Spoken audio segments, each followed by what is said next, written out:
ప్రియా పరలోకమందున్న మా తండ్రి, ఇక్కడ నిలబడిన నాకు మంచి జ్ఞానం దయచేసి వినేవారికి గ్రహించుకునే మనసు దయచేయమని మీ ప్రియ కుమారుడు మా ప్రియ రక్షకుడైన క్రీస్తు నామమున అడిగి వేడుకుంటున్నాం పరమ తండ్రి. ఏమండి, నేను చెప్పబోయే పాఠం పేరు ప్రార్థన ఎవరికి చేయాలి?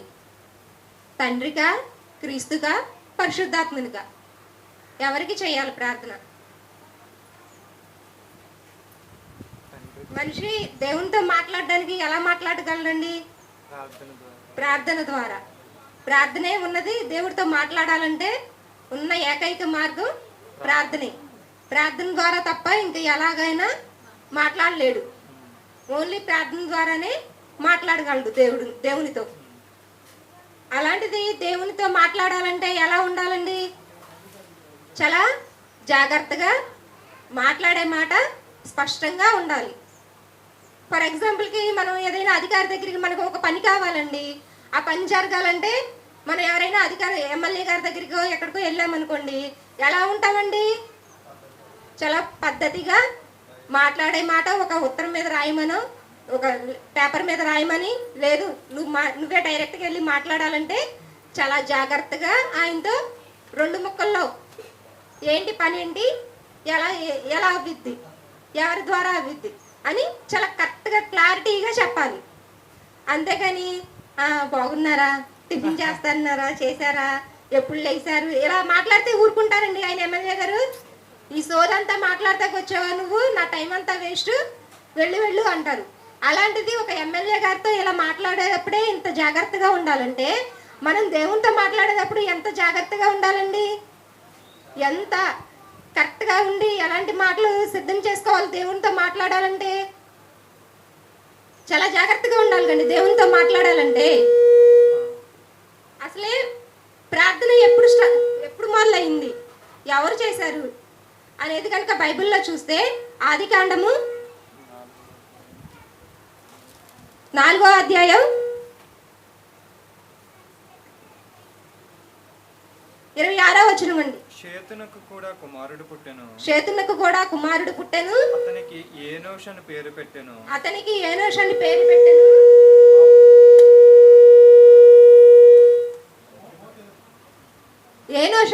పెట్టెను. అప్పుడు యెహోవా నామమున ఏనోషు పుట్టిన తరువాత యెహోవా నామమున ప్రార్థన చేయడం అప్పుడు స్టార్ట్ అయిందంటండి. ఏనోషు గారు పుట్టినప్పుడు ప్రార్థన చేయడము స్టార్ట్ అయింది. అప్పటి వరకు ప్రార్థన చేయడం అంటే ఏంటో తెలియదు. ఆయన పుట్టిన తర్వాత, ఏనోషు గారు పుట్టిన తర్వాత ప్రార్థన చేయడం స్టార్ట్ అయింది. సరే అండి, మరి ప్రార్థన చేయడం స్టార్ట్ అయింది కదా, ఎలా చేయాలి? ఎలా పడితే ఇందాక చెప్పే కదండి, ఎలా పడితే అలా చేసేస్తే ఊరుకుంటాడా దేవుడు? ఊరుకోడు కదండి దేవుడు. మరి ఎలా చేయాలి? 1 కొరింథీ పత్రిక 11వ అధ్యాయం 1వ వచనం. పౌలు గారు చెప్తున్నారండి కొత్త నిబంధనలో, నేను ఇలా చేశాను, మీరు కూడా అలాగే చేయాలని చెప్తున్నారండి. 1 కొరింథీ పత్రిక 11వ అధ్యాయం 1వ వచనం. నేను క్రీస్తును పోలి నడుచుకున్న ప్రకారం ఏం చెప్తున్నారండి పౌలు గారు? నేను క్రీస్తును పోలి నడుచుకున్నాను, మీరు నన్ను పోలి నడుచుకోండి. అంటే మనం పౌలు గారు ఎలా చేశారో ఆయన ప్రకారం చేస్తే చాలు అని చెప్తున్నారండి పౌలు గారు. నేను ఎలా చేశానో అలా చెయ్యండి అని చెప్తున్నారు. మరి ఆయన ఎలా చేశారండి ప్రార్థన? యేసుతో ఎలా, అసలు యేసుక్రీస్తు వారు చెప్పారండి అసలు ఏం చేయాలో, ఎలా చేయాలి, ఎలా మాట్లాడాలని చెప్పారా? చెప్పలేదండి యేసుక్రీస్తు వారు. తన శిష్యులకి నేర్పించారండి ప్రార్థన ఎలా చేయాలో. మత్తయి సువార్త 6వ అధ్యాయం 9వ వచనం. మత్తయి సువార్త 6వ అధ్యాయం 9వ వచనం. కాబట్టి మీరు ఇలాగూ ప్రార్థన చేయుడి. పరలోకమందున్న మా తండ్రి. ఒక నిమిషం, ఏమని చెప్పారండి ఫస్ట్? పరలోకమందున్న మా తండ్రి. కానీ కొందరు ఎలా చేస్తారండి, ఎలా పడితే అలా చేసేస్తారు. యేసుక్రీస్తుకు చేయకూడదా, మేరమ్మకు చేయకూడదా? అలా అంటే ఇప్పుడు నువ్వు ఒక ఉత్తరం రాస్తున్నావండి, ఇదివరకంటే ఉత్తరాలండి, ఇప్పుడు ఫోన్ నెంబర్ నొక్కుతున్నాము, ఫోన్ చేస్తున్నావు, ఒక్క నెంబర్ తప్పైనా కానీ మనకి వెళ్ళాల్సిన వాళ్ళకి వెళ్ళిద్దండి ఫోను, వేరే వాళ్ళకి వెళ్ళిపోద్దిగా. మనం మాట్లాడాల్సిందంతా మాట్లాడేస్తే మనం చేరాల్సిన వాళ్ళకి చేరిద్దా? మరి అలాంటప్పుడు ప్రార్థన ఇక్కడ సాక్షాత్తు యేసుక్రీస్తు వారే తన శిష్యులకి నేర్పించారు మీరు ఇలాగే చెయ్యాలని. కానీ నువ్వు ఎలా పడితే అలా చేసేస్తాను, దేవుడి దగ్గరికి వెళ్ళిపోతుంది అంటే, మనం ఒక బస్సు ఎక్కాము, ఒక చోటకి వెళ్ళాలని, నువ్వు రావాల్సిన స్టాప్లో దిగకుండా ముందు దిగినా వెనక దిగినా మనకి ఆ పని అవ్విద్దా, మనకి తెలిసిద్దా? తెలియదు కదా. అంటే ఏంటి, యేసుక్రీస్తు వారు నువ్వు ఎలా చెయ్యాలి అని చెప్పినప్పుడు అలాగే చెయ్యాలి. ఏం చెప్పారు ఆయన? పరలోకమందున్న మా తండ్రి అంటే తండ్రికే చెయ్యాలి. తండ్రి లేదా పరలోకమందున్న మా తండ్రి అని చెప్తేనే, ఫస్ట్ స్టార్ట్ చేస్తేనే నీ ప్రార్థన అనేది దేవుడికి వెళ్ళిద్ది. ఇంకా వేరే ఎలా చెప్పినా కానీ వెళ్ళదు. నువ్వు ఇంకా వేరే క్రీస్తుకు చేసిన పరిశుద్ధాత్మ అని చెప్పి పరలోకమందున్న క్రీస్తు, పరలోకమందున్న పరిశుద్ధాత్ముడు ఏం చెప్పినా కానీ వెళ్ళదు. యేసయ్య అని చెప్పినా వెళ్ళదు ప్రార్థన అనేది. ఒక్క పరలోకమందున్న మా తండ్రి లేదా తండ్రి అని చెప్పాలి. అలా చెప్తేనే మన ప్రార్థన అనేది దేవుని యొద్దకు చేరుతుంది. చదవండి తర్వాత. నీ నామం పరిశుద్ధపరచబడును గాక, నీ నామం పరిశుద్ధపరచబడును గాక, నీ రాజ్యము వచ్చును గాక, నీ రాజ్యం వచ్చును గాక. రాజ్యం వచ్చును గాక అప్పటికి రాలా, ఆయన శిష్యులకి నేర్పించే టయానికి రాలా, కానీ ఇప్పుడు వచ్చేసింది. కాబట్టి ఇప్పుడు మనం మళ్ళీ అలాగే నీ రాజ్యం వచ్చును గాక, నీ చిత్తం నెరవేర్చును గాక, నీ రాజ్యం వచ్చును గాక అని అనకూడదు. రాజ్యం ఆల్రెడీ వచ్చేసింది కాబట్టి అనకూడదు. తర్వాత అండి, నీ చిత్తం పరలోకమందు నెరవేర్చున్నట్లు, నీ చిత్తం పరలోకమందు నెరవేర్చున్నట్లు భూమి యందును నెరవేరును గాక, భూమి మీ అందును నెరవేరును గాక. చాలండి అక్కడ వరకు. అంటే ఏంటి, దేవుని రాజ్యం వచ్చేసింది, వచ్చేసిన దాన్ని మళ్ళీ వచ్చును గాక అని అనకూడదు. ఆ మాటగా చెప్పకూడదు. వచ్చిన తర్వాత మళ్ళీ వచ్చిద్దా అంటే, స్టాప్ వచ్చేసిన తర్వాత మళ్ళీ వచ్చిద్దా అని అడిగితే ఎలా ఉంటుందండి? వచ్చేసింది ముందు దిగయ్యా అంటారు. అంతేగాని వచ్చిద్దా అంటే వచ్చేసింది, ఆల్రెడీ వచ్చేసిందని నువ్వు దిగకుండా నువ్వు నుంచుని చూసి రాలేదు రాలేదు అనుకుంటే లాభం ఉండదు కదా. వచ్చేసిన దాన్ని మళ్ళీ వచ్చిద్ది అని చెప్పకూడదు. కాబట్టి ఏంటి, ప్రార్థన చేసేటప్పుడు ఫస్ట్ పరలోకమందున్న మా తండ్రి అని చెప్పాలి. నీ రాజ్యం వచ్చునుగా అన్న మాట వాడకూడదు. తర్వాత ఇంకొక వచనం చూసుకుందామండి. మరి అది కదండి, కొలస్సీ పత్రిక 1వ అధ్యాయం 13వ వచనం.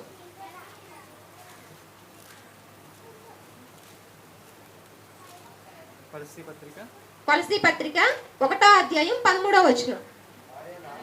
ఆయన మనలను అంధకార సంబంధమైన అధికారంలో నుండి విడుదల చేసి తాను ప్రేమించిన తన కుమారుని యొక్క ఏం చేశారంటే మనల్ని యేసుక్రీస్తు వారు తన రాజ్యానికి, ఒక రాజ్యానికి నివాసంగా చేసేస్తాడండి దేవుడు మనల్ని. తాను ప్రేమించిన, యేసుక్రీస్తు వారు ప్రేమించిన రాజ్యానికి నివాసంగా చేశాడంటండి మనల్ని. అంటే మనం ఏం చేయాలండి, రాజ్యానికి మనల్ని పిలుస్తున్నాడు, రాజ్య నివాసులుగా ఉండాలని మనల్ని పిలుస్తున్నాడు. మన ప్రార్థన ఎప్పుడు ఎలా ఉండాలండి, దేవుడు మెచ్చే విధంగా ఉండాలి. అవును కదండి. దేవుడికి ఏం మెచ్చిద్దండి, ఏం చేస్తే మెచ్చిద్ది చూద్దామండి. యోహాను పత్రిక పైన ఉన్నది మళ్ళీ వచ్చిందండి. యోహాను పత్రిక 11వ అధ్యాయం, యోహాను పత్రిక, యోహాను సువార్త 11వ అధ్యాయం 41వ వచనం.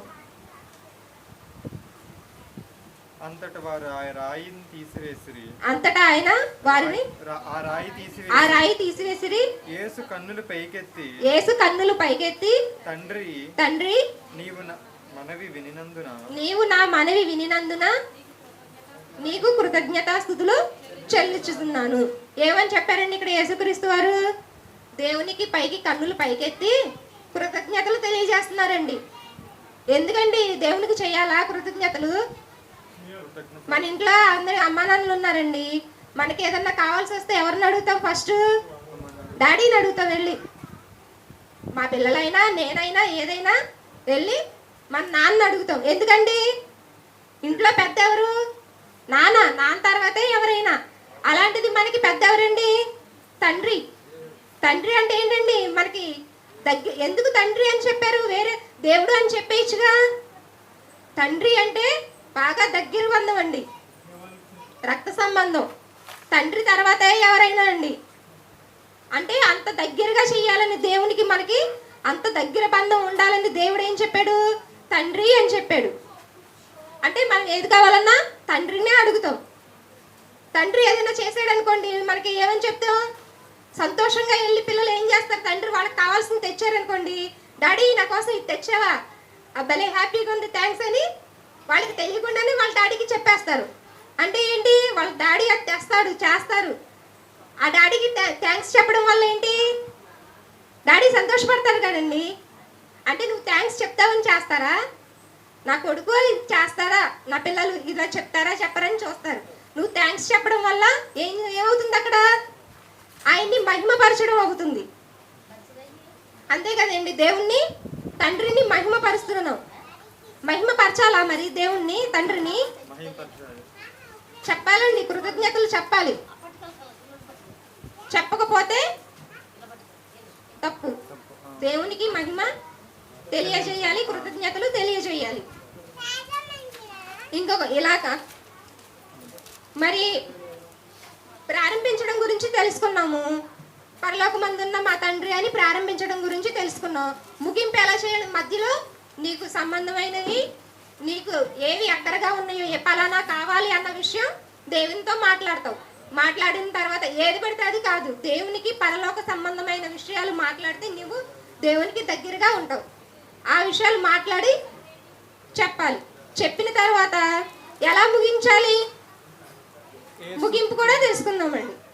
ఎఫెసీ పత్రిక 5వ అధ్యాయం 20వ వచనం. మన ప్రభువైన యేసుక్రీస్తు పేరుట, మన ప్రభువైన యేసుక్రీస్తు పేరట సమస్తమును గురించి తండ్రి అయిన దేవునికి ఎల్లప్పుడూ కృతజ్ఞతలు చెల్లించుచు. ఎవరి పేరట చెల్లించాలి? దేవునికి కృతజ్ఞతలు తెలియజేయాలి. ఎవరి ద్వారా? ఎవరి పేరట చేయాలండి? యేసుక్రీస్తు వారి పేరట చేస్తేనే అది చెల్లుతుంది. లేకపోతే నాకు చెప్పినట్టు ఇంకొక అడ్రస్ రాస్తే వెళ్ళదు. ఒక్క నెంబర్ తప్పు తగ్గినా కానీ మనకి కావాల్సిన వాళ్ళకి వెళ్ళదు ఆ ఫోను. అలాగే మనం ఫస్ట్ స్టార్ట్ చేసేటప్పుడు పరలోకమందున్న మా తండ్రి అని కానీ, తండ్రి అని కానీ స్టార్ట్ చేయాలి. మధ్యలో నీకు అక్కడ గలవి చెప్పొచ్చు ఆయనతో. జాగ్రత్తగా మాట్లాడాలండి దేవునితో మాట్లాడేటప్పుడు. చెప్పి తర్వాత ఏం చెప్పాలండి? క్రీస్తు నామమున ఇది అడుగుతున్నాను తండ్రి అని చెప్పాలండి. ఇంకా ఏం చేయాలండి? నీ చిత్తం అయితే, అంటే ఏంటండి? నీ చిత్తం అయితే ఇది చెయ్యి తండ్రి, లేదు అంటే వద్దు తండ్రి నీ చిత్తము అని చెప్పాలండి. మనం అడగాలండి దేవుణ్ణి.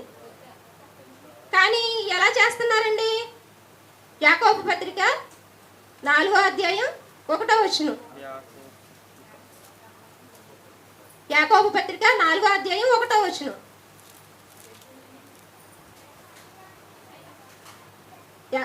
చదవమంటారండి? 4వ అధ్యాయం 1వ వచనం నుండండి. 4 వచనాలు. మీలో యుద్ధములను పోరాటములను దేని గురించి కలుగుచున్నవి? దేని నుండి కలుగుచున్నవి? మనలో యుద్ధాలు కానీ, పోరాటాలు కానీ, కోపాలు కానీ, నేను మామూలుగా చెప్పేస్తున్నాను. దేని వల్ల కలుగుతున్నాయి? మీ అవయవముల నుండి పుట్టు బోకేచ్చల వల్లనే కలుగుచున్నవి. వీటిని వినియోగించడానికే దురుద్దేశంతో అడుగుతున్నారే గాని నన్ను సదుద్దేశంతో అడగట్లేదని దేవుడు చెప్తున్నాడండి. అందుకే అలా మీరు దురుద్దేశంతో అడుగుతున్నారు కాబట్టి మీకేమీ దొరకట్లేదు అని అన్నాడు. కొందరు మొన్న పాఠంలో చెప్పుకున్నామండి, నైట్ ప్రార్థనలని. అంటే ప్రార్థన చేయడం మొదలెడితే ఇక వరుస పెట్టి ప్రార్థన చేస్తానే ఉంటారు, గొలుసు ప్రార్థన. అలా చేస్తే దేవుడికి ఎలా ఉంటుందండి? ఒక ఎమ్మెల్యే గారికి మనం వరుస పెట్టి ఒకళ్ళ తర్వాత ఒకళ్ళు మాట్లాడుతూ ఉంటే ఎంత చిరాకు వచ్చిద్దండి ఆయనకి. అలాంటిది దేవునితో మాట్లాడేటప్పుడు మరి మనం ఎలా ఉండాలండి? 2 ముక్కల్లో, తండ్రి నేను ఇది కావాలనుకుంటున్నాను తండ్రి, నాకు ఇది ఆశపడుతున్నాను తండ్రి, నీ చిత్తమైతే ఇది ఇవ్వు నాయన, లేదు అంటావా వదిలే తండ్రి, అది నీ చిత్తం తండ్రి అని ముగించేసుకోవాలండి. తక్కువ మాటలండి. ఆయనకి తెలుసు కదండి దేవునికి మనకేం కావాలో దేవునికి తెలుసా తెలియదండి? మన ఇంట్లో మన తండ్రికి తెలుసు కదా మనకేం అవసరాలు ఉంటాయో అని. మరి అలాంటిది కన్న తండ్రికి తెలియదా? తెలుసు కదండి. అంటే మన